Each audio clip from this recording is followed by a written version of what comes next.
Our Elohim is aware of our weaknesses and those places where we tend to fail.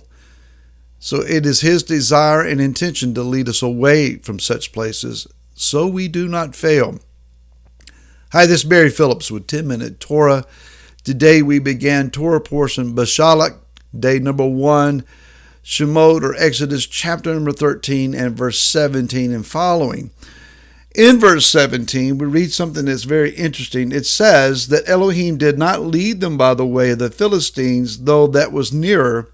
For Elohim said, lest the people regret when they see fighting and return to Elohim. He knew that they were in no position to go into warfare. He knew that if the Philistines were encountered, though that was the shortcut, the most immediate path, this was not a test that they were ready to pass. Matter of fact, he already understood that there was a propensity inside them to quit, whatever the process was, and want to return. So we have to ask the question, what is there to return to? Why would they choose to stay? We see the word opening for this portion, Bashalach. The understanding is from its definition to forcibly remove someone, to urge them out, to send them out, to seize them and cause them to get moving out. Pharaoh literally threw Am Israel out of his land. Why was that necessary? Now that Mitzrayim has been humbled and brought to its knees, now that Pharaoh has learned a lesson that he will never forget, and that is, you do not mess with the Elohim of Israel. Now that he understands this people, they have one that is superior to any God that I know. Maybe he will treat them more fairly and not mess with them, not place them in servitude. Our problem has been fixed. Let's stay. Yah's intention in prophecy and his promise all along is that they are going to return to the promised inheritance of the patriarchs. Yah's desire is not for you and I to be scattered in exile indefinitely. The goal is that his kingdom will come and that his will be done on earth as it is in heaven. That means that you and I need to be able at some point to leave the places of our exile and return home. Wherever it is that you are, that's not home. It's your current estate. It's your current status quo, but it's not your destiny. So he calls the people out with an understanding that they're going to go through a process. The wilderness was by design. It was intentional. In this Torah portion, the people complain that they have no water to drink. Then they complain that there is no bread nor meat to eat. And then they complain about the water supply again. They reason it would have been better for us to have stayed in Mitzrayim where we had flesh plots of meat to eat than to come out here in this wilderness and you kill us. We're going to die out here. They had no idea about the circumstances that they had yet to face. They hadn't been out very long and they're already ready to die. Tomorrow we'll talk a little bit more about the confrontation at the Sea of Reeds, but they get to the sea and they panic.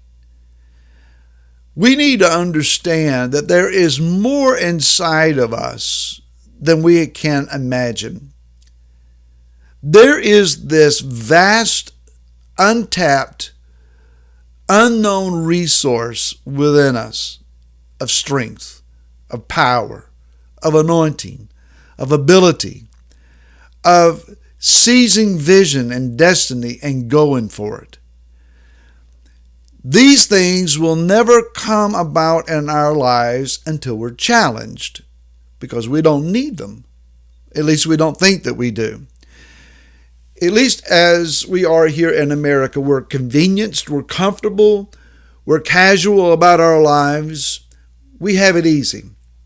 Now, We may have bills that we struggle to pay. We may have physical infirmities that we struggle with. We may have family or other style relationships that are problematic for us.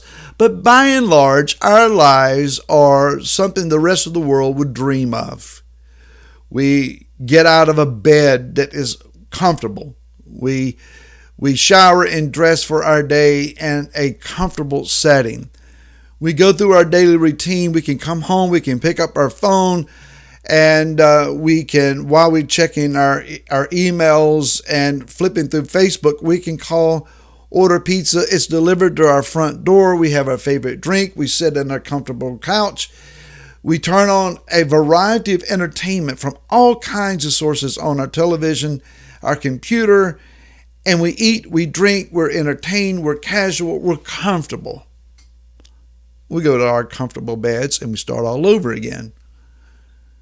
What's wrong with that? Basically, we have the ability to do what it is that we want to do. Much of the world does not live in this fashion. They will look at you and I and say, your royalty and your lifestyle. Even if this country were to be decimated to some degree, if the economy would fall off, if prices would skyrocket, we would find a way, because we always have.